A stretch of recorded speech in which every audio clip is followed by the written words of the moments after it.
Abran su Biblia, por favor, a Isaías capítulo 40. Isaías capítulo 40. Vamos a comenzar una sección de Isaías muy emocionante, en la que el Señor, sin duda, por el poder de su Espíritu y a través de su palabra, nos va a enseñar grandes cosas a nosotros a través de las experiencias de Judá que tuvieron mientras estuvieron exiliados en Babilonia. Así es que Isaías capítulo 40, cuando lo encuentren digan amén. Y entonces vamos a orar. Padre Celestial, abrimos tu palabra ahora, la abrimos con gozo, Señor, la abrimos con anticipación de lo que nos vas a enseñar por el poder de tu Espíritu Santo, Señor. Como siempre pedimos que por favor hagas que tu siervo mengüe y tú creces, Señor, delante de los ojos de tu pueblo, Padre Santo.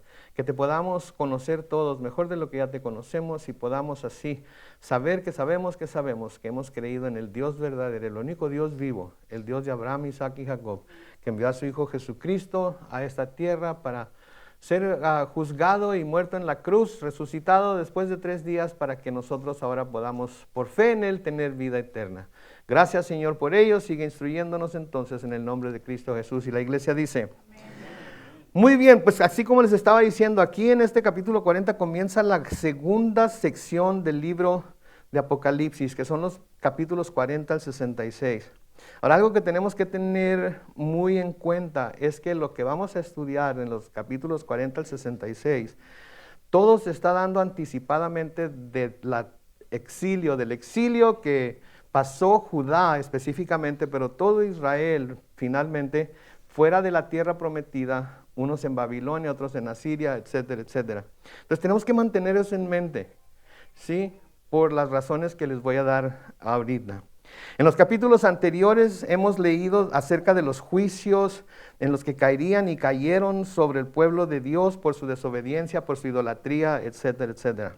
En esa sección que vamos a comenzar, vamos a ver la esperanza que Dios le da a Israel por medio de sus promesas de que un día iba a restaurar la tierra.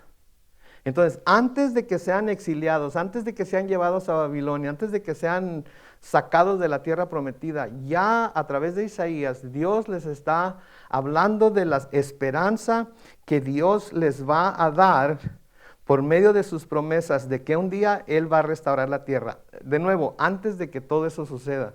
Esto es importante para nosotros también. Porque una de las cosas que descubrí al estar preparando este estudio es los paralelos que hay entre los exiliados de Judá y nosotros como cristianos neotestamentarios. Ellos esperando que la tierra fuera restaurada, nosotros esperando que el Señor venga por nosotros. Y ahorita vamos a ver algo de eso. Entonces, los capítulos 40 al 48 es las promesas de que Dios un día iba a restaurar la tierra. También en los capítulos 49 al 57 vamos a ver la promesa de la venida del Mesías.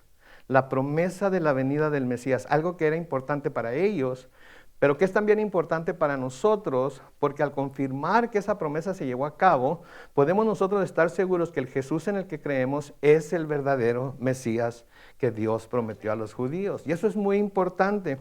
Y luego, lo último que vamos a ver son los capítulos 58 al 66, en donde se nos habla de las bendiciones del reino milenario, no solamente para Israel, sino para todo el mundo. Entonces, todo esto está lleno de profecía, todo esto lo vamos a ver presentado y manifestado en la forma en la que Dios lidió con Judá y con Israel.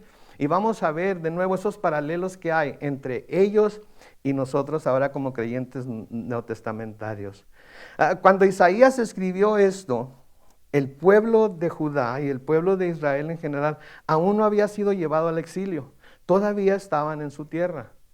Habían pasado unos 100 y tantos años después de que Asiria quiso atacar a Judá y el Señor la defendió. Ustedes se acuerdan, lo vimos en los últimos capítulos, etcétera, etcétera. Pero el exilio a Babilonia todavía no se llevaba a cabo. Ezequías todavía siguió vivo por algún tiempo, después de enseñarles todos sus tesoros y todos los depósitos de armas y todo eso que tenía a los babilonios que lo fueron a visitar cuando se enfermó, ¿sí? Entonces, al escribir esto, Isaías todavía no había sucedido nada de eso, todavía no se había ido al exilio al pueblo de Judá, todavía estaban en su tierra. Esto es algo que nosotros como cristianos o con lo que nosotros como cristianos nos podemos identificar. Y aquí está uno de esos paralelos. Porque el Señor le está diciendo a Judá y a Israel que un día va a llegar el día en el que ellos iban a ser exiliados, en que Babilonia iba a venir, los iba a tomar a todos y se los iba a llevar. ¿Sí? E iban a pasar, ahorita vamos a ver, 70 años en exilio.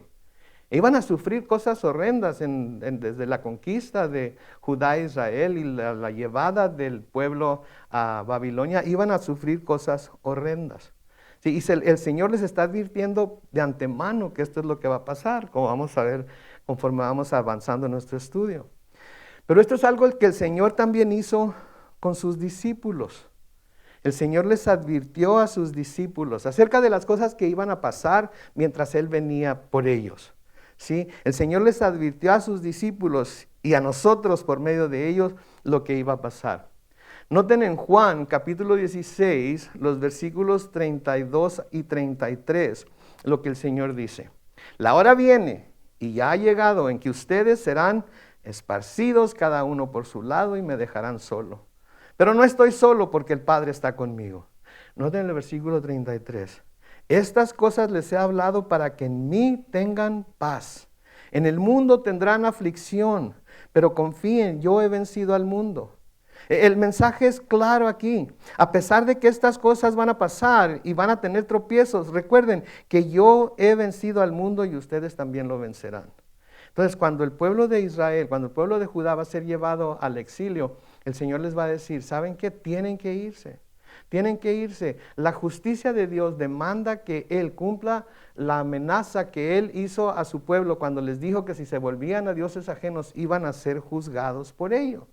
Si no cumple con lo que Él dijo que iba a hacer, entonces no sería un Dios justo. Y sabemos que Dios es un Dios justo y recto, que todo lo que dice que va a hacer, lo va a hacer. Porque habrá gente que se pregunte, bueno, pero ¿por qué los tuvo que hacer sufrir tanto? ¿Por qué esto y por qué el otro? Porque les dijo que eso es lo que iba a suceder. Y tenía que cumplirlo como Dios justo que es. También sabemos que es Dios de amor y Dios de gracia y misericordia y todo eso. Pero en Dios se reúnen los dos requisitos del Dios amoroso, lleno de gracia y misericordia, y el Dios justo y recto que debe ser para poder verse como Dios. Si no, no es Dios. Entonces el Señor les advirtió a ellos, así como les advirtió a los de Judá, les advirtió que mientras estuvieran aquí en esta tierra iban a sufrir aflicciones, pero que Él había vencido al mundo. Y porque Él había vencido al mundo, ellos también lo iban a poder vencer. En primera de Juan capítulo 5, los versículos 4 y 5, noten lo que Juan escribe ahí, porque todo el que ha nacido de Dios, ¿qué hace? Vence al mundo. Y esta es la victoria que ha vencido al mundo, nuestra fe. ¿Quién es el que vence al mundo? Sino el que cree que Jesús es el Hijo de Dios. Entonces, ¿cuántos aquí creemos que Jesús es el Hijo de Dios? Entonces quiere decir que nosotros vamos a poder vencer al mundo. El mundo nos va a querer atacar, el mundo nos va a querer causar aflicciones, el mundo nos va a querer juzgar, el mundo nos va a decir que estamos locos, etcétera, etcétera. Pero en Cristo Jesús nosotros podemos vencer al mundo porque tenemos nuestra fe puesta en Él. Antes de que Jesús fuera tomado preso y finalmente crucificado, Él les dice de nuevo a sus discípulos lo que va a pasar, pero los anima, les trata de dar ánimo. Noten en Juan capítulo 14, versículos 1 al 3, ¿qué les dice? No se turbe su corazón. Ustedes creen en Dios, crean también en mí. En la casa de mi Padre hay muchos aposentos. Si así no fuera, yo les hubiera dicho. Así que voy a preparar lugar para ustedes. Y si me voy y les preparo lugar, vendré otra vez y los llevaré conmigo para que donde yo esté, también ustedes estén. Entonces, a través de esas palabras se está tratando de darle a ellos y darnos a nosotros esperanza de que pase lo que pase aquí en la tierra y suframos lo que tengamos que sufrir aquí en la tierra, un día podemos contar con que vamos a estar con Él en el cielo, porque eso fue lo que fue a preparar. Y eso es lo que ha estado preparando por los últimos casi 2000 años. ¿Ok? Entonces, eso nos da esperanza, ¿no es cierto? Y cuando vienen las aflicciones y cuando vienen las dificultades, eso nos ayuda a mantenernos firmes. Un pasaje más acerca de esto en 2 de Corintios capítulo 4 versículos 16 al 18. Noten lo que Pablo escribe. Por lo tanto, ¿qué dice? No nos desanimamos. Y aunque por fuera nos vamos desgastando, y vaya que si nos vamos desgastando, ¿no es cierto? Los que hemos envejecido unos cuantos años, últimamente vemos que nos vamos desgastando. Por dentro nos vamos renovando de día en día. Versículo 17. Porque estos sufrimientos, noten cómo los llama Pablo, insignificantes y momentáneos, producen en nosotros una gloria cada vez más excelsa y eterna. Por eso, dice el versículo 18, no nos fijamos en las cosas que se ven, sino en las que no se ven, porque las cosas que se ven son ¿qué? Temporales, pero las que no se ven son eternas. Entonces, todo lo que no vemos todavía, todo lo que el Señor Jesucristo no nos ha mostrado todavía y que no hemos visto cara a cara y completamente claro, no como por espejo, sino directamente, todo eso es eterno y en ello es en lo que nos enfocamos. Porque si nos enfocamos en lo que pasa aquí en la tierra, si nos enfocamos en lo que nos pasa aquí en la tierra, todos vamos a estar deprimidos, todos vamos a estar ansiosos, todos vamos a estar tristes o nos va a estar llevando, como decía mi papá, pifas. No sé quién era Pifas, pero parece que era un amigo de él o algo. Pero nos va a estar llevando. ¿Por qué? Porque estamos viendo todo lo que está sucediendo a nuestro alrededor y no hay esperanza para nosotros, pero nuestra esperanza la hemos puesto en el Señor Jesucristo. Por lo tanto, cuando pensamos en las cosas que Él nos promete en su palabra, aunque aún no las hayamos visto, eso nos ayuda a mantenernos firmes, caminando con Él, poniendo un pie delante del otro. Entonces, en los capítulos 40 al 55, Isaías se dirige a las generaciones futuras de exiliados que llegarían a pensar que Dios se había olvidado de ellos. Iban a estar en el exilio, imagínense, van a estar 70 años. Algunos de nosotros todavía no vivimos 70 años. Algunos de nosotros ya estamos cerca de 70 años. Creo que cuando menos uno de nosotros ya pasó los 70 años. Entonces imagínense, y ellos están esperando que el Señor de alguna manera los rescate, y no los rescata, y pasan semanas, y pasan meses, y pasan años, y no los rescata, y llega el momento en el que están pues tristes, y llega el momento en el que están desesperados. Y llega en el momento en que pudieran estar perdiendo la esperanza. Es como nosotros ahorita cuando vemos toda la maldad que hay en el mundo, cuando vemos todo lo que el mundo hace, cómo se trata, cómo se pelean, cómo se matan, etcétera, etcétera. Decimos, Señor, ¿hasta cuándo? ¿Hasta cuándo vas a poner un alto a todo esto? Y a mí al menos me choca cuando algún incrédulo me dice, a ver, si Dios es tan bueno, ¿por qué permite esto? ¿Por qué permite esto otro? Lo está permitiendo porque te está dando oportunidad a ti de que te arrepientas y te vuelvas a Él. Así es que no te fijes en todo lo que está permitiendo, fíjate que te sigue dando vida a ti para que tengas la oportunidad de escuchar la verdad, creer en la verdad y así salvarte de la condenación eterna. Pero ponen tantas excusas, ¿no es cierto? A mí sí me da coraje. Por eso me gusta citar los salmos, les he dicho muchas veces, Señor, rómpele los dientes, ¿verdad? Señor, tú véngame de mis enemigos, etcétera, etcétera. Porque sí da coraje, pero es un coraje justo, ¿sí? No los odio, simplemente me da coraje que no reconozcan que el Señor les está dando oportunidad de que se arrepientan. Entonces, de nuevo, los capítulos 40 al 55, Isaías se va a dirigir a las generaciones futuras de exiliados que llegarían a pensar que Dios se había olvidado de ellos. Dios se había olvidado. Ni siquiera la mayoría, no nadie de la generación que va a escuchar estas palabras ha nacido todavía cuando el Señor le da estas profecías a Isaías. Entonces Dios está por adelantado por medio de Isaías diciéndole a su pueblo lo que va a pasar, lo que van a tener que sufrir, pero les dice no se desesperen, yo voy a sacarlos de su problema. ¿Sí? Entonces, habiendo dicho todo eso como introducción, comenzamos con el capítulo 40 y el versículo 1. Noten, el Dios de ustedes, noten lo que le dice Isaías al pueblo, el Dios de ustedes dice, consuelen a mi pueblo, consuélenlo. Acuérdense, está hablando de un futuro muy, muy, muy adelante, donde el pueblo de Dios está siendo oprimido, en donde el pueblo de Dios está siendo usado por Babilonia, donde el pueblo de Dios está siendo básicamente tratado como esclavo de Babilonia, aunque muchos fueron tratados bien, porque tenemos la historia de Daniel y sus amigos, tenemos la historia de Sadrach, Mesach y Abednego y todo eso, ¿verdad? Pero la mayoría no tuvo esos privilegios. Fue usado como esclavo. Entonces el Señor de antemano se sabe que va a encontrar, que su pueblo va a buscar consuelo en alguien o en algo. Y el Señor está diciéndole a Isaías, consuelen a mi pueblo, consuélenlo. El pueblo estaba desconsolado en Babilonia. Sin duda, de nuevo, preguntándose hasta cuándo iban a tener que seguir sufriendo en Babilonia. Y la razón por la que no sabían hasta cuándo iban a tener que seguir sufriendo en Babilonia era porque no conocían las Escrituras. Daniel reconoció, y lo podemos ver en el capítulo 9 de Daniel reconoció los tiempos cuando leyó las profecías de Jeremías y se dio cuenta que el tiempo ya había llegado y se puso a orar al Señor luego. Lo vamos a ver más adelante. Se puso a orar al Señor luego, porque se dio cuenta por las cuentas que sacó y por lo que Jeremías dijo. Ahorita vamos a ver algo de lo que Jeremías dijo, espero. Él sabía lo que iba a pasar y cuándo tenía que pasar. Entonces Daniel estaba preparado para lo que iba a suceder. Y por eso se puso a orar, pero el resto del pueblo no sabía lo que las Escrituras decían, no se ponían a escudriñar las Escrituras, nada más se ponían a preguntar, ¿hasta cuándo, Señor? ¿Hasta cuándo, Señor? ¿Hasta cuándo, Señor? Y creo que muchos cristianos tenemos ese mismo problema y estamos constantemente preguntándole al Señor, ¿hasta cuándo? ¿Hasta cuándo? ¿Hasta cuándo? Porque no tenemos conocimiento de las Escrituras. Porque leemos nada más las cosas que nos gusta leer, las cosas que nos gusta escuchar, pero no leemos todo el consejo de Dios en todo su contexto para saber cómo ha obrado Dios en situaciones similares a las que estamos pasando nosotros, para nosotros anticipar lo que Él va a hacer también.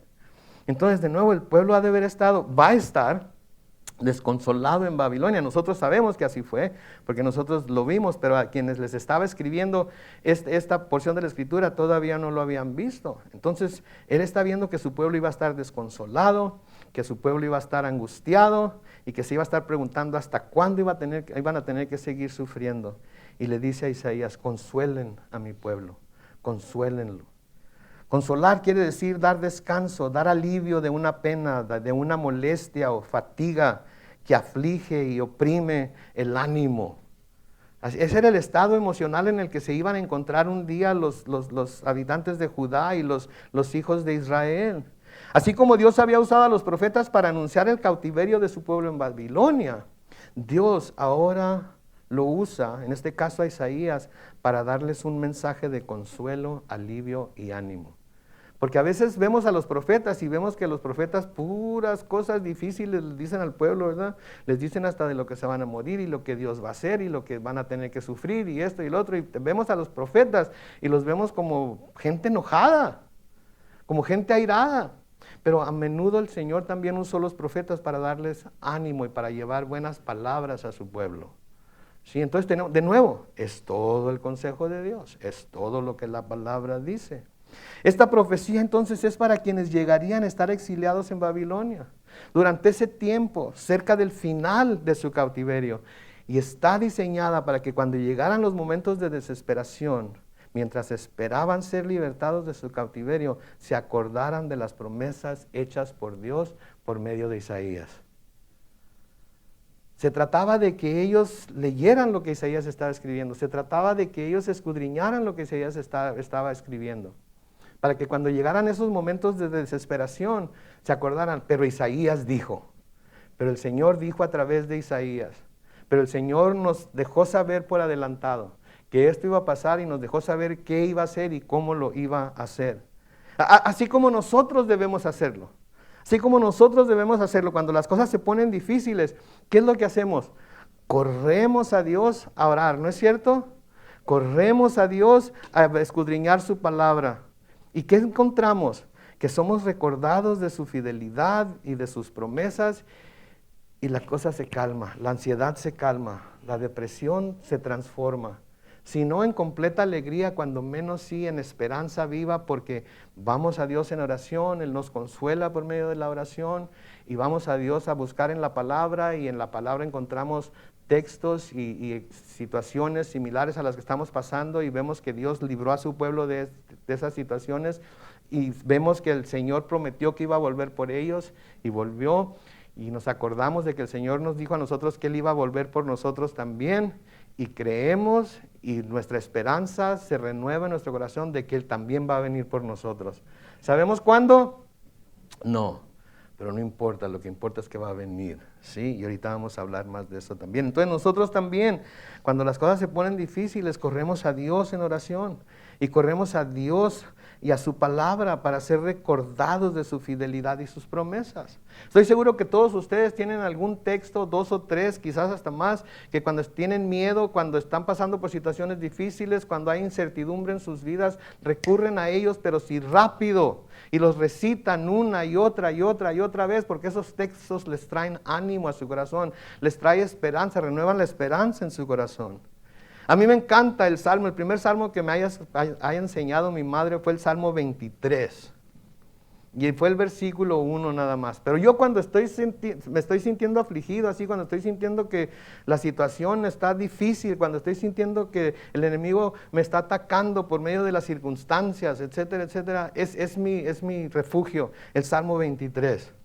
Vamos a leer el Salmo 23, los versículos 1 al 6. Y lo puse en la Reina Valera 60 porque fue en la versión que mi mamá me lo enseñó. Sí, pero noten lo que dice: Jehová es mi pastor, nada me faltará. Cuando algo hace falta, cuando sentimos que algo hace falta, eso renueva nuestra esperanza, porque Jehová es mi pastor y nada me faltará. Versículo 2, en lugares de delicados pastos me hará descansar, junto a aguas de reposo me pastoreará. Me va a llevar a pastos verdes, me va a llevar a aguas mansas. No hay necesidad de que esté todo acelerado yo, no hay necesidad de que esté sintiendo ansiedad, no hay necesidad de que esté sintiendo desesperación, porque Él va a cuidar de mí. Versículo 3, confortará mi alma, me guiará por sendas de justicia, noten, por amor de su nombre. Y porque lo va a hacer por amor de su nombre, quiere decir que lo va a hacer porque Él mantiene su nombre en muy alta estima. ¿Sí? Si falla, está fallando a su nombre. Y el saber que lo que va a hacer por mí lo va a hacer por amor a su nombre me hace sentirme más seguro, porque sé que Él no puede fallar a su propia naturaleza, ¿verdad? Él no puede fallar a su propia naturaleza, porque si nosotros somos infieles, ¿qué dice Pablo? Él permanece fiel, ¿sí? Entonces, me guiará por sendas de justicia por amor de su nombre. Versículo 4, aunque ande en valle de sombra de muerte, no temeré mal alguno, porque tú estarás conmigo, tu vara y tu cayado me infundirán aliento, me infundirán ánimo. Entonces, aunque esté en ese estado en que parece ser que voy a morir, que ni el sol me calienta, que estoy muriendo 1000 muertes, que esto así ya no lo voy a soportar, que esto va a ser demasiado para mí, que esta va a ser la gota que va a derramar el vaso. Aunque esté en ese estado, yo sé que no tengo por qué temer, porque Él está conmigo. Porque Él va a usar su vara y su cayado, y al verlo con su vara en su mano y su cayado en su mano para defenderme y para guiarme, voy a estar seguro, porque yo sé que Él no va a dejar que me pierda nunca. Versículo 5 dice, aderezas mesa delante de mí en presencia de mis angustiadores, unges mi cabeza con aceite, mi copa está rebosando. Entonces yo puedo estar tranquilo, porque Él adereza mesa delante, aun cuando mis angustiadores están ahí, aun cuando mis enemigos están dale, delante de ellos el Señor se manifiesta y me da todo lo que yo necesito. Y mi copa rebosa de alabanza, de adoración, de canto, de alegría, de lágrimas, de gratitud, de todo ello a Él, porque a pesar de que mis enemigos ahí están, dale, como cuchillito de palo, diría mi mamá, de todas maneras yo sé que mi Dios es más poderoso que ellos. Sí, y no pierdo las esperanzas, al contrario, las esperanzas se renuevan en mí. El versículo 6, noten lo que dice, ciertamente el bien y la misericordia me seguirán, ¿cuándo? Todos los días de mi vida, y en la casa de Jehová moraré por largos días. Entonces, mientras viva, mientras esté yo aquí, el bien y la misericordia me van a seguir. Y luego, después de que deje de estar aquí presente, voy a estar en la presencia de Él, y en la casa del Señor voy a estar largos días, que es una eternidad. Entonces todas estas cosas, aunque las cosas se pongan difíciles, nos dan aliento, nos dan esperanza, renuevan en nosotros ese anhelo de un día poder ver al Señor personalmente. Hay un salmo que el título o el encabezado del salmo dice, oración de un anciano. Así que este es para todos los ancianos. Este es el salmo de los ancianos, entre los cuales me encuentro yo, ¿verdad? Pero anciano de la iglesia, no anciano de edad. No, es para ancianos de edad. Okay.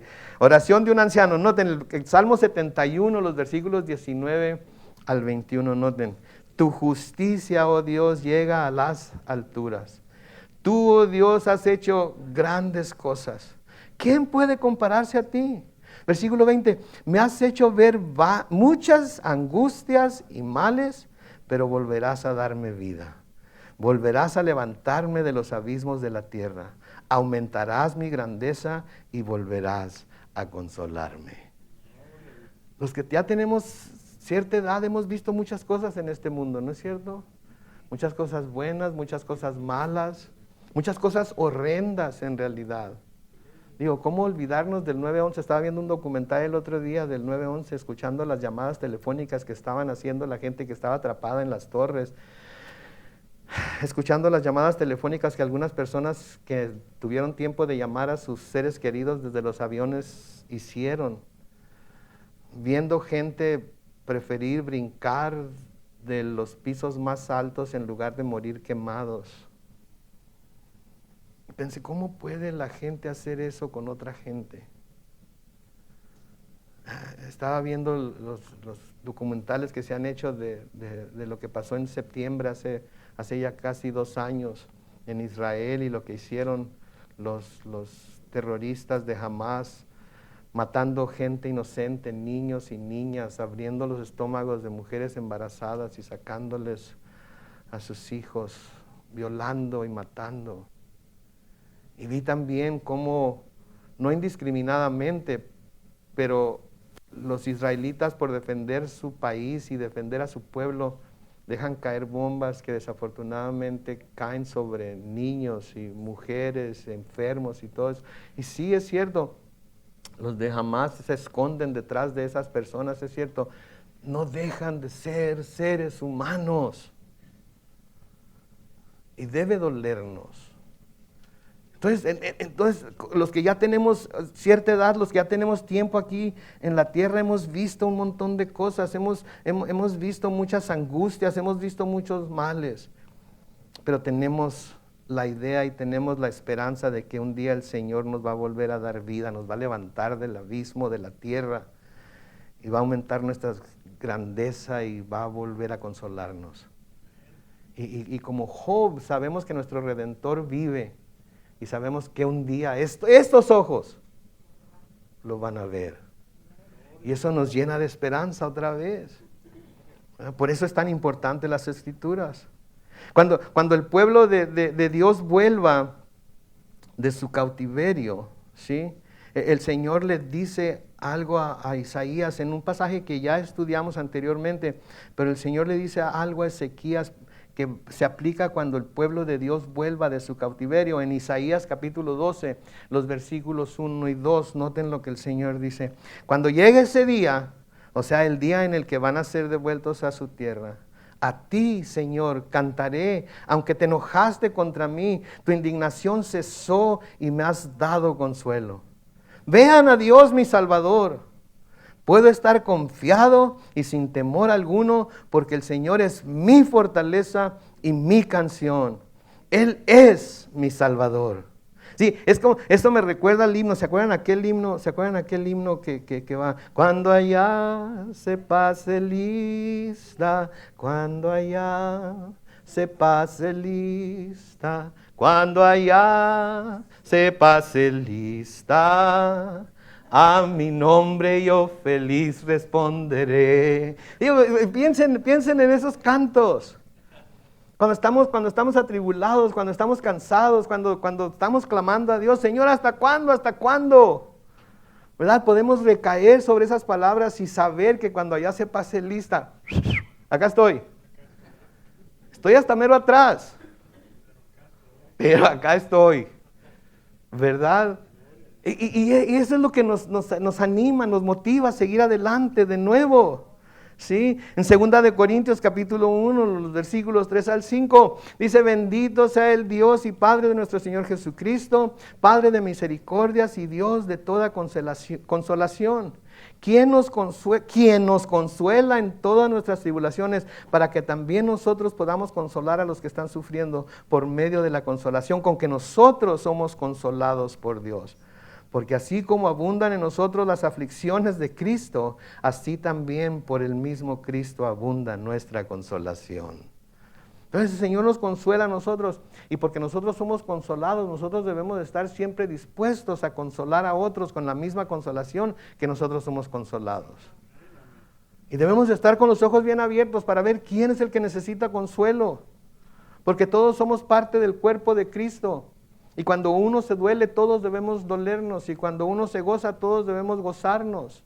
Y debemos buscar la manera de consolarnos los unos a los otros cuando tenemos problemas difíciles.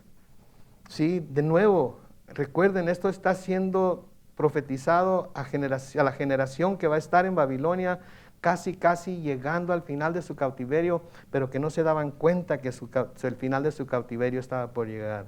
Noten lo que les dice en el versículo 2. En el versículo 2 les dice: hablen al corazón de Jerusalén, díganle a voz en cuello que ya se ha cumplido su tiempo, que su pecado ya ha sido perdonado, que ya ha recibido de manos del Señor el doble de todos sus pecados. Nótenlo, de nuevo, tenemos que recordar a quién le está diciendo. Esta gente todavía no nace, esta gente todavía no se ha ido. Esta gente es la que va a estar en Babilonia, en cautiverio, y le está diciendo ya de antemano, está dejando que Isaías escriba lo que ellos deben saber cuando lleguen los momentos de dificultad. Díganle a voz de cuello que ya se ha cumplido su tiempo, que su pecado ha sido perdonado, que ya ha recibido de manos del Señor el doble de todos sus pecados. Aquí la palabra Jerusalén obviamente representa a los exiliados. El Señor iba a llegar el momento en el que iba a poner fin al tiempo de su exilio y los restauraría de nuevo a la ciudad de Jerusalén. El tiempo del que habla aquí se refiere al tiempo de dura servidumbre de Judá en Babilonia, de la que estaban a punto de huir, como vamos a ver un par de capítulos más adelante. Y al decir que había recibido el doble, significa que habían recibido el tiempo necesario de disciplina por sus pecados, que Dios ya había determinado que tenían que sufrir.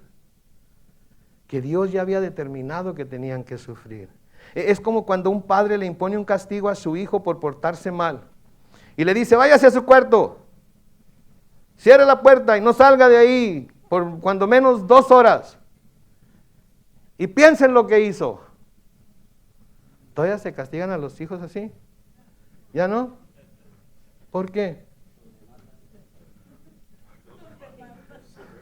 Señor, ¿hasta cuándo? Esas son las cosas que estamos viendo, ¿verdad? Esas son las cosas que estamos viendo. Sí.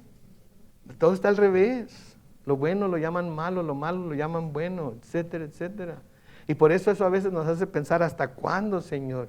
¿Hasta cuándo? Sí, entonces manda a su hijo a su cuarto, le cierra la puerta, piensa en lo que hiciste, recapacita, medita, etcétera, etcétera, aprende. Y después de un par de horas el padre le dice: ok, ya es suficiente, puedes salir. Eso es lo que está pasando aquí. El Señor les había dicho que iban a pasar 70 años exiliados en Babilonia, y cuando estaban por cumplirse esos 70 años, les manda decir que ya ha llegado el final de su disciplina y que los va a devolver a su tierra. Antes de que lo hagan, se fijan, debo hacer énfasis en eso, antes de que lo hagan. Sí, les había dicho que iban a pasar 70 años exiliados en Babilonia, que cuando se cumplieran los 70 años, Dios les levantaría el castigo y les permitiría volver a su tierra. ¿Sí? Pero ¿por qué 70 años? ¿Por qué 70 años? ¿Qué tenía que ver los 70 años con lo que Dios estaba tratando de hacer aquí? Pues qué bueno que preguntan, porque ahorita lo vamos a ver. Vean en sus Biblias, por favor, busquen en sus Biblias el libro de Segunda de Crónicas, capítulo 36. Segunda de Crónicas, capítulo 36.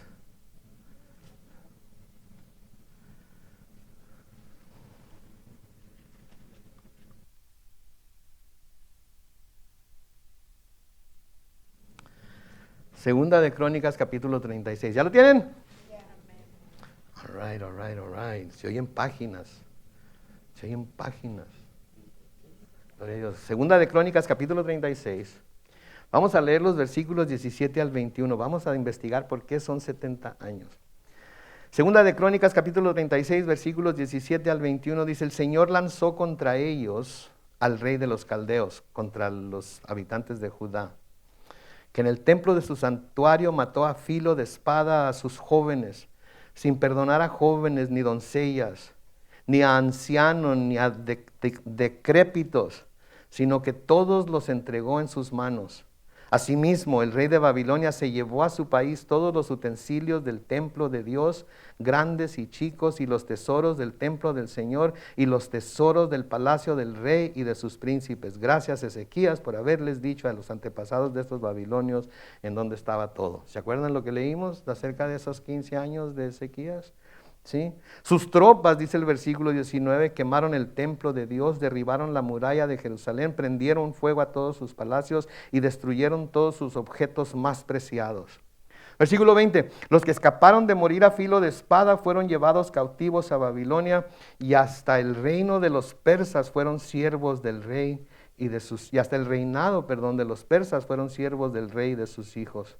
Noten el versículo 21, hasta que la tierra disfrutó de reposo. Punto importante, márquenlo, memorícenselo. Hasta que la tierra disfrutó de reposo. En efecto, la tierra descansó todo el tiempo que estuvo desolada, hasta que se cumplieron los 70 años en cumplimiento de la palabra del Señor pronunciada por Jeremías.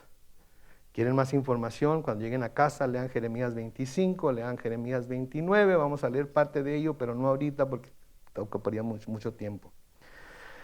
Ok, pastor, pero ¿dónde están los 70 años? ¿Por qué 70 años? 70 años. 70 años muy fácil, porque debieron los judíos celebrar lo que se llamaba el año sabático cada 7 años. Debieron celebrar los judíos cada 7 años lo que Dios llamó el año sabático. Y lo que quiere decir es que cada 7 años los judíos tenían que dejar la tierra sin cultivarla. No podían trabajar en todo el año. Imagínense ustedes un año de vacaciones, sin tener que hacer nada. No solamente eso, no solamente no debían cultivar la tierra, sino que tenían que perdonar todas las deudas. Tenían que perdonar. Qué chulada, ¿no? Dios les dijo cuando iban a tomar la tierra, ¿saben que cuando tomen la tierra van a dejar descansar la tierra? Ahorita vamos a leerlo, van a dejar descansar la tierra cada 7º año, no van a hacer nada, no van a sembrar, no van a podar, no van a cosechar, no van a hacer nada. Y se van a perdonar todas las deudas entre todos los judíos. No le hace que sean judíos o extranjeros, si alguien tiene una deuda contigo, se la vas a perdonar, sea lo que sea cuanto sea. Chulada, qué bárbaro. Y contra eso se rebelaron estos cuates. Contra eso se rebelaron. Ahora busquen en su Biblia Levítico 25.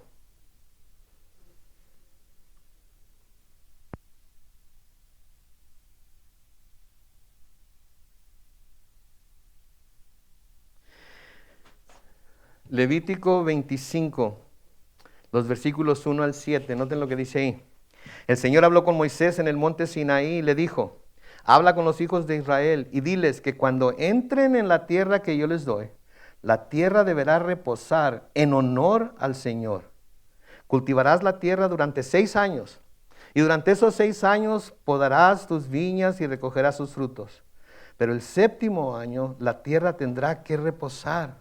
Es un reposo en honor del Señor, y no debes cultivar tu tierra ni podar tus viñas. Versículo 5, no podrás cosechar lo que nazca de manera natural en tu tierra segada, ni podrás recoger las uvas de tu viñedo. Será para la tierra un año de reposo.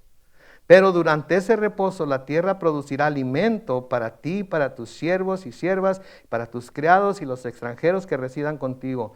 Todos los frutos que la tierra produzca serán para que coman tus animales y las bestias salvajes. Noten, entonces no van a hacer trabajo. ¿Tienen hambre? Vayan a los campos, toman lo que necesiten comer para ustedes y su familia. Todo lo más déjenlo para los pobres, para los animales domésticos, salvajes, todo lo más déjenlo allí. No recojan nada. Imagínense ustedes, son 4 de familia. Y llegan al viñedo y encuentran unas ubotas así, pero sí, brutales. Y unos higos bárbaros. ¿Sí? Y unos mangos tremendos. Y calculan lo que se van a comer los 4 de ustedes y dicen, necesitamos nada más como una canastita de uvas, unas 2 de higos, una de mangos. Y las recogen, pero luego ven el montonal de mangos y lo demás que está ahí. Y lo primero que piensan es, no, el Señor nos dijo que nada más lo que necesitáramos para vivir. ¿Verdad que no? ¿Cómo vamos a dejar que se desperdicie todo eso? Seríamos unos ingratos, seríamos unos... ¿Cómo vamos a dejar de...? Y luego si la semana que entra ya no hay, ¿cómo le hacemos? ¿Sí? ¿Cómo le hacemos? Pero eso era lo que Dios les había dicho. No trabajen, no se cobren deudas, recojan nada más lo que necesitan para comer y todo lo demás déjenlo para los pobres, para los extranjeros. ¿Ustedes creen que necesitaríamos welfare si hubiera ese tipo de sistema de gobierno en este lugar? Yo creo que no, porque todos tendríamos todo lo que necesitábamos. Pero desafortunadamente no somos una teocracia. Somos lo que creen muchos que somos, una democracia, que en realidad la democracia no existe. Y la democracia es el peor sistema de gobierno que se puede tener. Por eso los padres que fundaron este país, y ya me estoy metiendo en historia y política, pero no le hace, los que fundaron este país nunca quisieron que fuera una democracia. Porque en una democracia el 51% le dice al otro 49% lo que puede y quiere y debe hacer.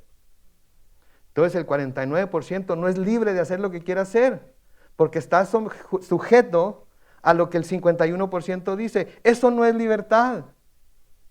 Yo quiero vivir como yo quiero vivir. Yo quiero hacer lo que yo quiera hacer. Y mientras no cometa ninguna violencia contra nadie, mientras no le robe a nadie, ¿sí? Mientras no le quiten nada a nadie, que no me... déjenme en paz. Por eso el sistema de gobierno que en realidad tenemos aquí en Estados Unidos es el gobierno republicano constitucional. La Constitución es la máxima autoridad, no la mayoría. En donde la mayoría dice lo que los demás pueden hacer, se le llama ¿cómo? ¿Cuál comunismo? Se llama anarquismo. ¿Okay? La mayoría dicta lo que los demás tienen que hacer. Entonces no es una democracia, les están mintiendo, no se están mintiendo, nos tienen tan tarantados. Y nos han convencido de que vivimos no queremos una democracia en realidad. Porque entonces el lado que tenga más gente es el que va a regir a todo mundo. Y no se trata de Estados Unidos, se trata de la libertad individual. Se trata de la libertad individual siempre y cuando no estemos dañando a otros, etcétera, etcétera. Ok, hasta ahí termina la clase de historia. Pero entonces, el Señor les dijo que cada 7 años tenían que dejar reposar la tierra. ¿Por qué creen ustedes que era tan importante para Dios que obedecieran esto? Porque que reposaran, que no trabajaran un año, que no sembraran, que no cosecharan. ¿Por qué era tan importante para el Señor que obedecieran este mandamiento? Les voy a decir por qué. Porque al obedecer a Dios en esto, ¿qué era lo que estaban diciendo? Estaban diciendo que confiaban en que durante el año sabático Dios cuidaría de ellos. Estaban confiando que Dios les daría todo lo que necesitaban porque ellos iban a someterse a lo que Dios les dijo. Y no se iban a fijar en lo que se estaba echando a perder en el campo, no se iban a fijar en lo que estaban dejando en el campo, no se iban a fijar en que, y si me llevo extra le puedo vender al vecino y ganar una feriecita extra, lo que sea. No, estaban obedeciendo a Dios porque ellos así, por medio de su obediencia, estaban declarando que estaban creyendo que Dios se iba a encargar de ellos durante el año sabático. Que Dios cuidaría de ellos. Y eso nos hace entender por qué es tan importante el día de reposo también. Que tengamos un día de reposo. ¿Sí? Hay gente que trabaja 24/7. ¿Por qué? Porque si no trabajo ese 7º día, me va a faltar después al final del mes, ¿no es cierto? Entonces, en lugar de hacerle caso a Dios, de descansar un día cada 7, ¿qué hacemos? Le metemos la tachuela y a trabaje, y trabaje, y trabaje, y trabaje, porque si no me cuido yo, ¿quién me va a cuidar? Y eso es falta de fe. En cierta manera es falta de fe. Sí, ahora, en 490 años de existencia de Israel, hasta que fueron deportados, ¿saben cuántos años sabáticos guardaron? ¿Una idea? ¿Alguien que adivine? Ni uno solo. En 490 años en existencia de Israel, no guardaron ni un solo año sabático. Lo tenían que guardar cada 7 años, ¿verdad? A ver, los matemáticos. 490 entre 7. 70. Entonces, como ellos no guardaron ninguno de los años sabáticos, el Señor, como quien dice, dijo, ustedes no lo quieren guardar, entonces yo voy a hacer que la tierra descanse. Se me van de aquí durante 70 años y dejen la tierra desolada. Y finalmente, como dice Jeremías, la tierra recibió su reposo. Mis hermanos, todo lo que Dios dice en su palabra lo va a cumplir. Quiero que entiendan eso, por favor. Es tan importante que lo entendamos. Porque eso nos da un incentivo para conocer toda la palabra de Dios. Para conocer a Dios así como Él es, no como nosotros nos lo imaginamos o como nos lo presentan. Sí, estaba platicando con mi hijo más temprano en el día y me estaba él preguntando, oye, ¿por qué estudias tanto? Que quién sabe qué, quién sabe. Pues es que tengo que prepararme bien para poder darle al pueblo de Dios no solamente lo que la palabra dice, sino una explicación de lo que la palabra dice y por qué Dios hace las cosas que hace y todo eso. Porque aunque, y perdónenme, lo voy a decir tal y como se lo dije a él, porque aunque el pueblo de Dios debería estar ellos mismos escudriñando la palabra de Dios para ver si lo que se les está diciendo es verdad, ¿cuántos de nosotros en realidad lo hacemos? Y su respuesta trató de consolarme con su respuesta y me dijo, es que te tienen confianza en ti.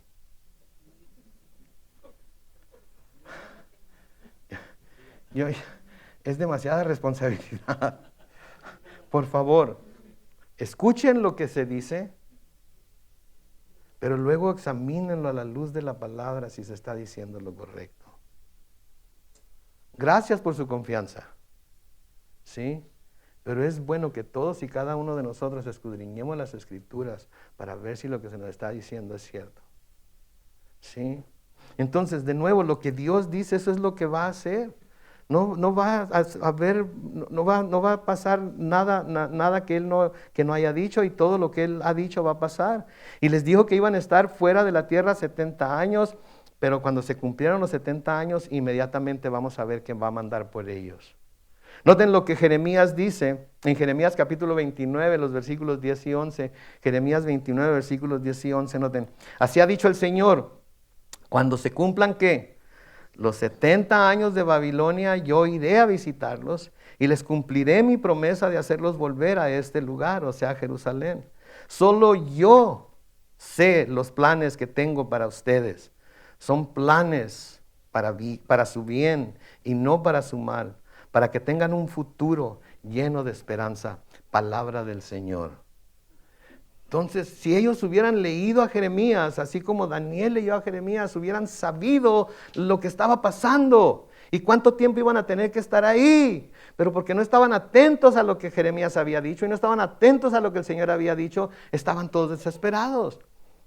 Por eso nosotros debemos de conocer bien el Nuevo Testamento, bien las palabras y las promesas de Jesucristo, para que cuando las cosas de nuevo se pongan difíciles, tengamos palabras sobre las cuales recaer y volver a leer y recibir aliento y ánimo. Y esto nos habla de que Dios es fiel a su palabra. Ahorita vamos a ver estos versículos otra vez, pero esto nos habla de que Dios es fiel a su palabra. Por eso es digna de nuestra confianza. ¿Sí? De nuevo, más acerca de esto más adelante. Pero también nos habla de que Dios es un Dios. Nuestro Dios es un Dios perdonador. Nuestro Dios es un Dios perdonador. En el Salmo 103, los versículos 1 al 3, el salmista escribe: bendice alma mía al Señor, bendiga todo mi ser su santo nombre. Bendice alma mía al Señor y no olvides ninguna de sus bendiciones.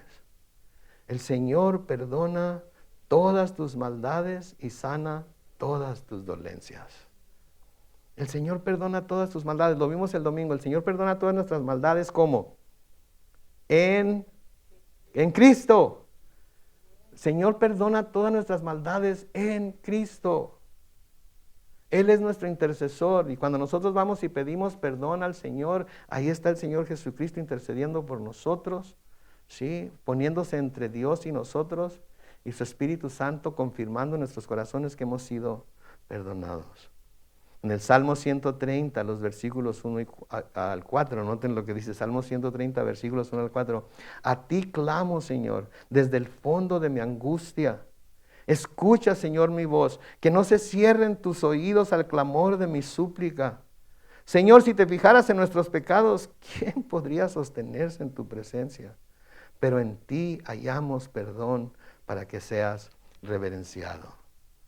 Nada más eso, nada más el hecho de que hemos sido perdonados por un Dios perfecto, santo y bueno, debe de darnos bastantes razones para reverenciarlo a Él, para ser reverentes ante Él, para alabarlo, para adorarlo, para servirlo a Él. Si ese perdón no puede motivar a la gente a que se entregue a Dios y le sirva a Dios y le dé toda su vida a Dios, ¿ustedes creen que alguien como yo los va a poder motivar? Si el Dios del universo que les ha ofrecido y les ha otorgado perdón, les ha quitado toda culpa, les ha quitado toda mancha, los ha purificado a través de la sangre de Cristo, ¿ustedes creen que un mero hombre va a poder motivar a la gente a que reverencie a Dios y se entregue a Dios? No.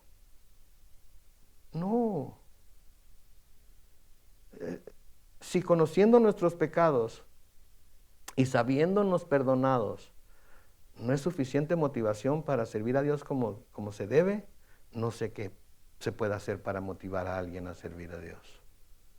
No sé qué se puede hacer. No tengo idea. Tener más programas en la iglesia, tener más grupos en la iglesia, tener más ministerios en la iglesia. Si el saber que somos perdonados no nos motiva a hacer lo que tenemos que hacer simplemente por el hecho de ser perdonados, ¿ustedes creen que todos esos programas, todos esos ministerios, todas esas cosas que se hacen extras van a servir de algo? Van a servir por un momento. Va a hacer que la gente sienta convicción y piensen en cambiar su vida y todo eso. Pero ¿qué sucede después de ir a una conferencia? ¿Qué sucede después de ir a un retiro? ¿Qué sucede después de ir a... No, a mí no me embarre. A mí no se me olvida, a ustedes se le olvida. Lo hacemos a un lado, no se nos olvida. Lo que pasa es que no le damos la importancia necesaria. Está bien por el momento, sentimos la convicción, pero luego lo hacemos a un lado. Versículo 3 de Isaías 40 dice: una voz que clama en el desierto, preparen el camino del Señor, enderecen en el páramo una calzada a nuestro Dios, que todo valle sea enaltecido, que se hunda todo monte y collado, que se enderece lo torcido y que lo áspero se allane. Esto es lo que se hacía cuando algún rey iba a visitar alguna ciudad. Preparaban el camino, quitaban las piedras, emparejaban las veredas, bajaban los montecillos que hubiera podido haber ahí, levantaban los huecos que había. Es como cuando el presidente viene a Baja California, ¿verdad? Cuando viene el Papa. Cuando viene alguien importante, ¿verdad? Es como cuando el presidente de China fue a San Francisco, creo, ¿no? Que de repente limpiaron todas las calles porque iba a ir el presidente de China. Pero ya después de que se fue, todo volvió a la normalidad. Entonces eso era lo que hacían. Y este era un llamado al pueblo de Dios para que prepararan sus corazones para el día en el que su rey, Dios, viniera a sacarlos de Babilonia para volverlos a su tierra. Esta era una advertencia que Isaías ya estaba escribiendo mucho por adelantado para que el pueblo de Dios lo tuviera en mente. De nuevo, debo hacer énfasis en que lo que la palabra de Dios nos dice, se nos dice con el propósito de que sepamos, conozcamos, hasta donde Dios nos permite por el poder de su Espíritu Santo, sus planes, su modo de hacer las cosas, para que las cosas no nos agarren por sorpresa. Para que las cosas no nos agarren por sorpresa. Ahora, esta es una de esas profecías de doble cumplimiento de las que hemos estado hablando antes aquí en nuestro estudio de Isaías, porque se refiere a cuando el pueblo de Dios volvería a su tierra, pero también se refiere a cuando Juan el Bautista vendría preparando el camino para la venida del Mesías. Y sabemos que el segundo cumplimiento se trataba del Mesías, porque en lo inmediato era solo para el pueblo de Dios, pero en el futuro sería para todo el mundo. Noten el versículo 5. Se manifestará la gloria del Señor y la humanidad que entera la verá. La boca del Señor ha hablado. Su gloria se iba a manifestar en el Hijo, a través del Hijo. Y sabemos, bueno, ahorita lo vamos a leer, pero sabemos que ahí se está hablando de Juan el Bautista, los que hemos estudiado el Nuevo Testamento. En Juan capítulo 1 y el versículo 14, Juan 1:14 dice, y la palabra, sabíamos que es Jesucristo, se hizo carne y habitó entre nosotros y vivimos su gloria, la gloria que corresponde al unigénito del Padre, lleno de gracia y verdad.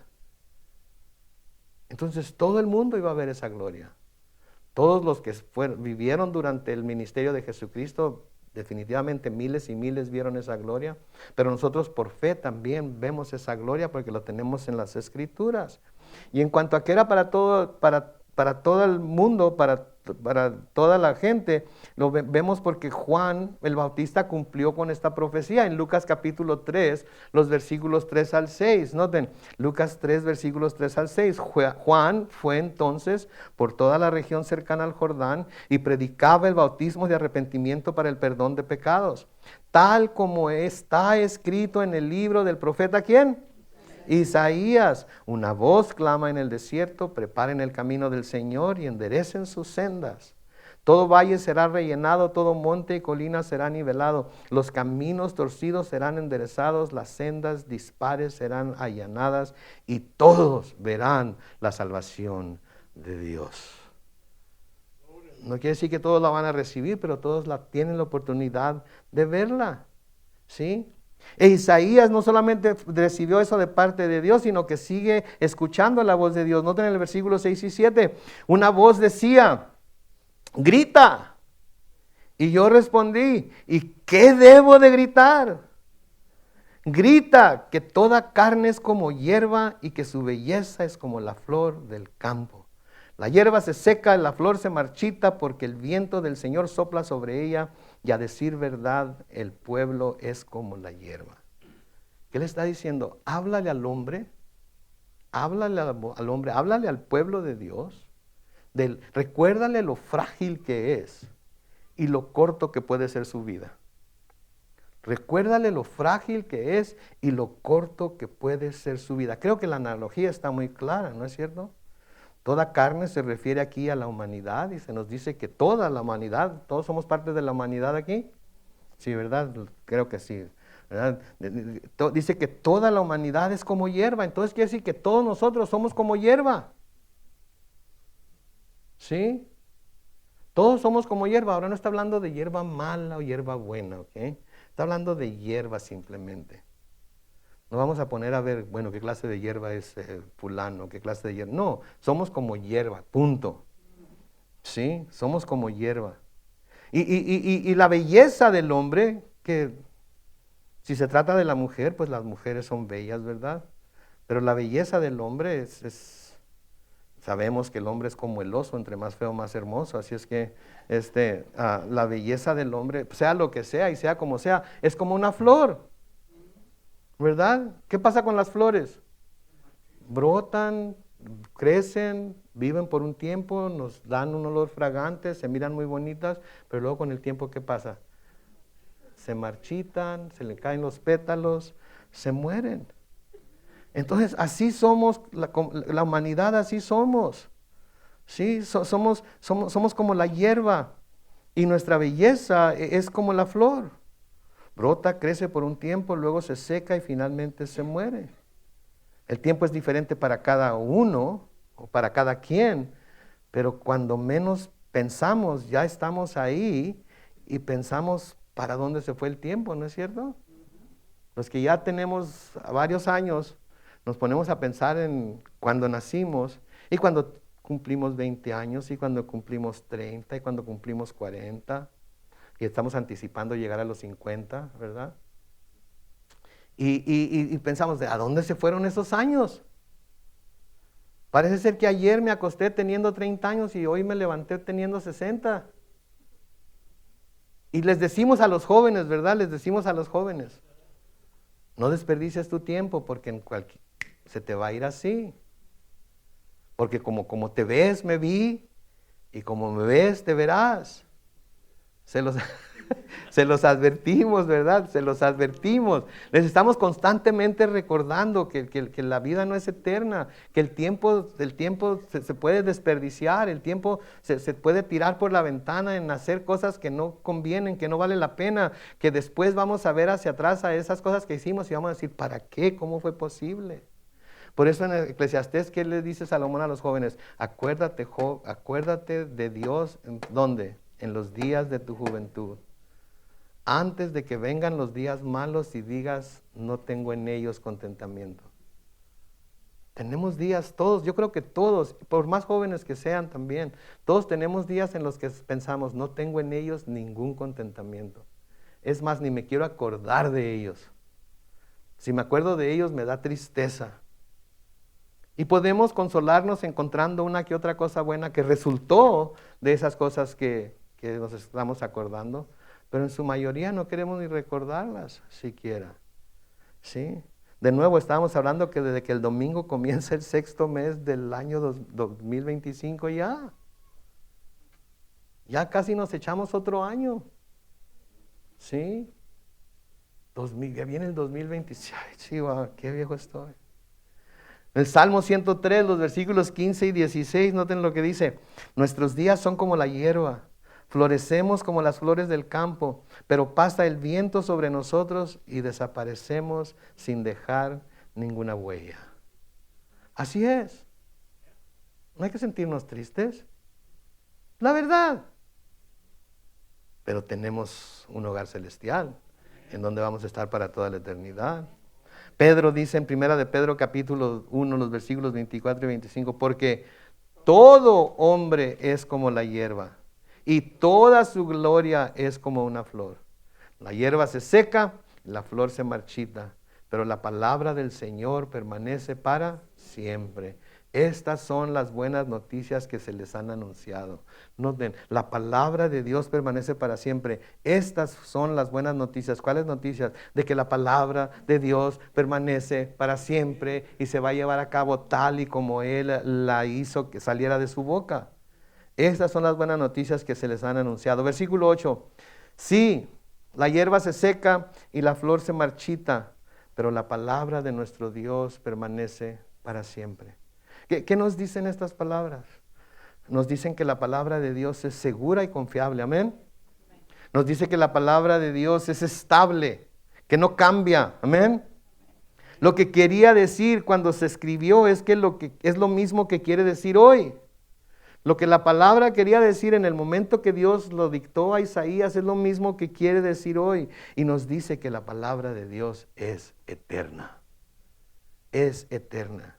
¿Y en quién? ¿Quién es en quien se manifiestan mejor estas cualidades de la palabra de Dios? En nuestro Señor Jesucristo. En nuestro Señor Jesucristo. En Jesús el Hijo de Dios, porque Él vino a cumplir con la palabra.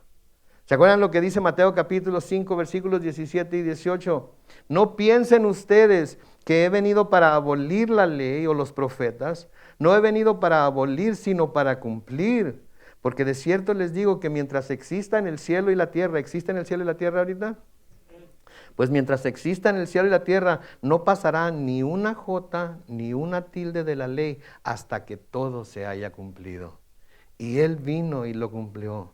Él mismo es la palabra y vive para siempre. En Juan capítulo 1, los versículos 1 al 4, Él es en el principio ya existía la palabra. La palabra estaba con Dios y Dios mismo era la palabra. En el principio la palabra estaba con Dios. Por ella fueron hechas todas las cosas. Sin ellas nada fue hecho de lo que ha sido hecho. En ella estaba la vida y la vida era la luz de la humanidad. En el principio ya existía la palabra. Sí, la palabra no fue dada cuando comenzó el principio. Cuando el principio comenzó, ya la palabra, ya Jesucristo existía. Él manifiesta la eternidad de la palabra de Dios. Sí, la palabra de Dios que es dada por y en Jesucristo, se nos ha dado a nosotros para que nuestra esperanza de vida eterna permanezca viva en nosotros mientras peregrinamos por esta tierra. Por eso la necesitamos. Para que cuando las cosas se pongan difíciles, veamos en la palabra la promesa, ¿sí?, que se nos ha dado y podamos tener una esperanza viva de vida eterna mientras estemos aquí en esta tierra peregrinando por ella. Y podamos levantarnos y seguir adelante.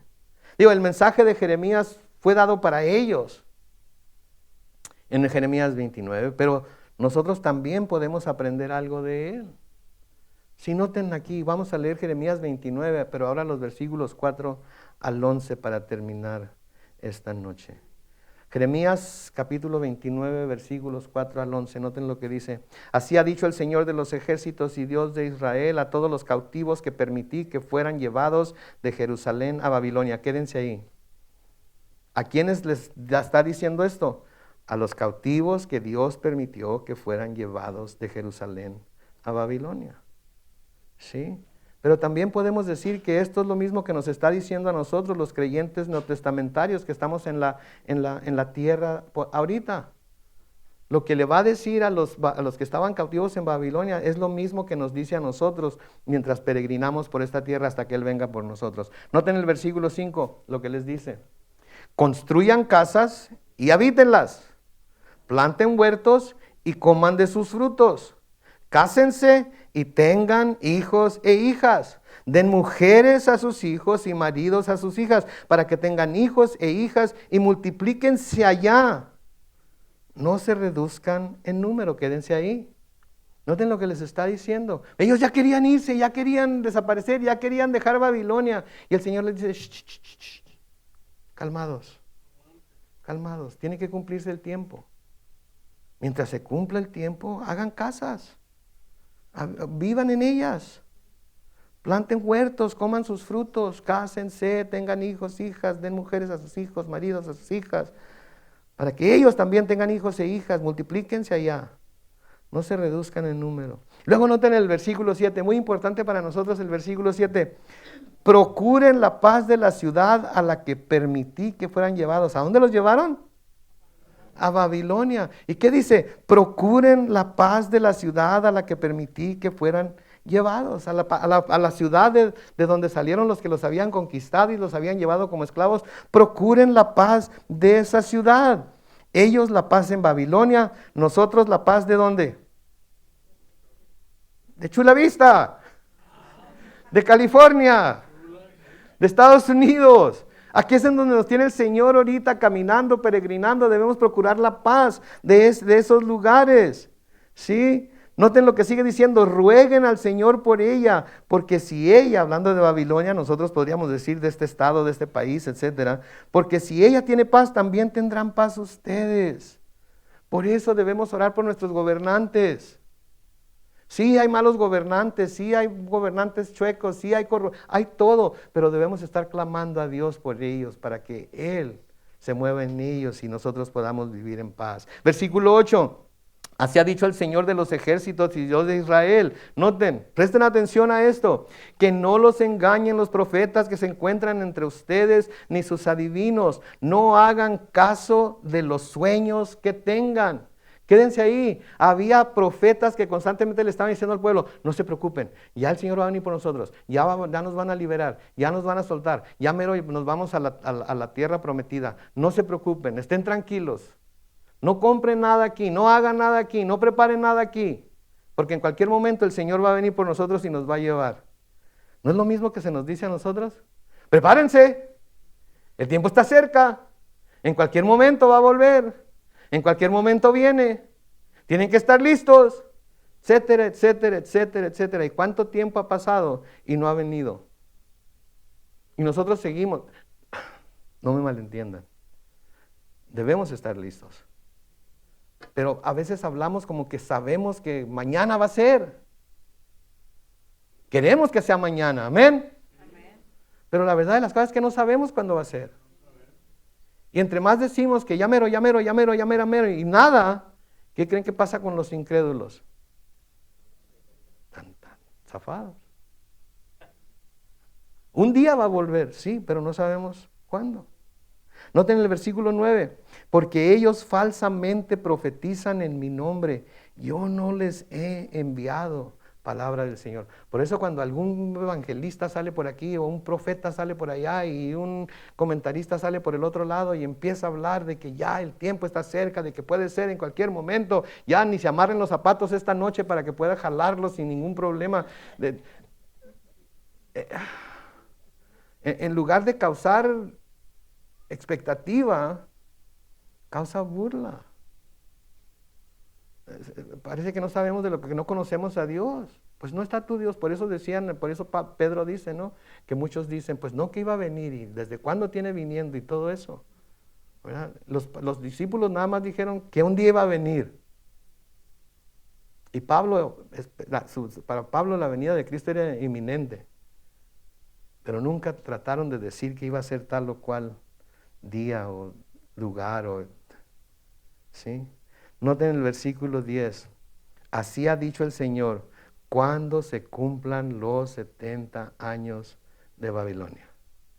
No va a pasar antes. No va a pasar después.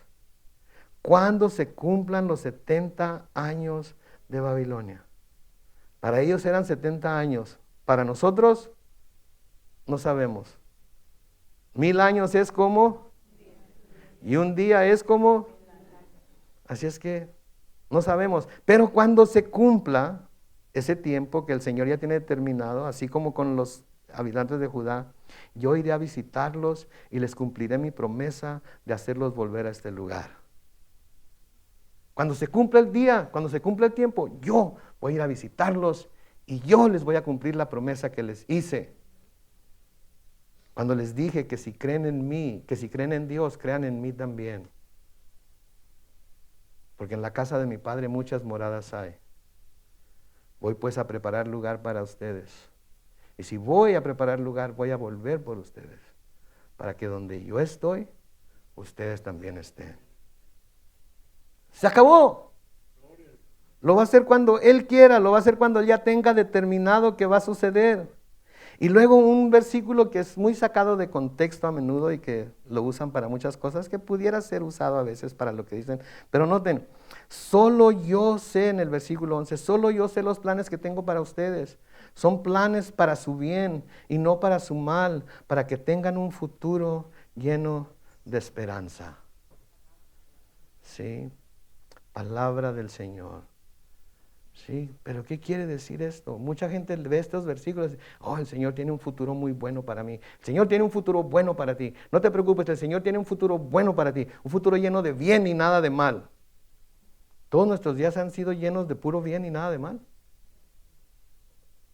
No, todos hemos pasado por buenos ratos, malos ratos, buenos días, malos días, buenas experiencias, malas experiencias, ¿no es cierto? Y luego noten que dice aquí en la versión Reina Valera contemporánea, dice, y no, para que tengan un futuro lleno de esperanza. En la Reina Valera 60 dice, para darles el fin que esperan. Para darles el fin que esperan. ¿Qué fin esperaban los habitantes de Judá para ellos cuando estaban clamando a Dios que los liberara de Babilonia? ¿Qué fin esperaban? Que los regresara a la tierra. Ahora piensen, ¿cuál es el fin que nosotros esperamos? Que nos lleve al cielo. Y Él nos está diciendo, no se preocupen, yo tengo buenos planes para ustedes. No los voy a dejar ahí donde están. Cuando se cumpla el tiempo, yo voy a venir por ustedes y les voy a dar el fin que esperan. Y el fin que nosotros como cristianos esperamos no es seguir aquí en la tierra por años y años y años de altas y bajas, de alegrías y sufrimientos, de salud y enfermedad. Es estar con el Señor para toda la eternidad. Ese es el fin que yo espero.